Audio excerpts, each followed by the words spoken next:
శ్రీశైలం మల్లన్న ఆలయానికి రికార్డు స్థాయిలో హుండీ ఆదాయం లభించింది.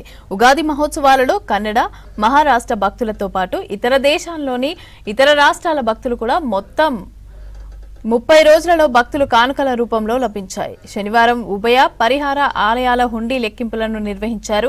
చంద్రవతి కళ్యాణ మండపంలో పకడ్బందీగా ఈ లెక్కింపును నిర్వహించగా శ్రీశైలం మల్లన్న దేవస్థానానికి 7,19,58,064 రూపాయల నగదు రాబడిగా లభించిందని దేవస్థానం ఈవో శ్రీనివాసరావు తెలిపారు.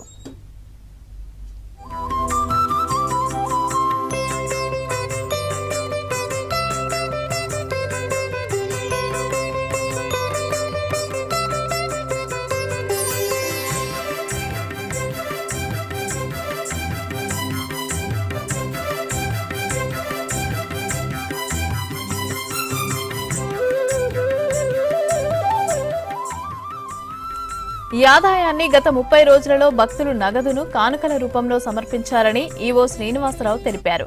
నగదుతో పాటు 122 గ్రాముల 200 మిల్లీగ్రాముల బంగారం, వెండి 6 కేజీల 550 గ్రాములు లభించాయి.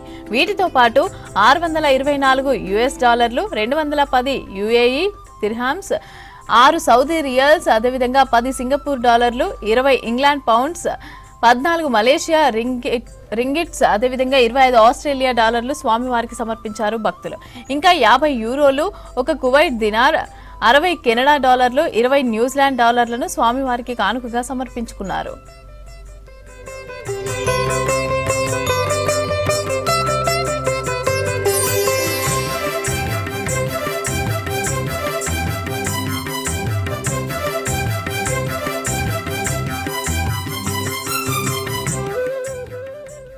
పటిష్టమైన నిఘా నేత్రాల మధ్య ఆలయ ఈవో శ్రీనివాసరావు, ట్రస్ట్ బోర్డు సభ్యుల ఆధ్వర్యంలో హుండీ లెక్కింపు జరగగా లెక్కింపులో దేవస్థానం అన్ని విభాగాల అధికారులు, సిబ్బంది, శివసేవకులు పాల్గొన్నారు.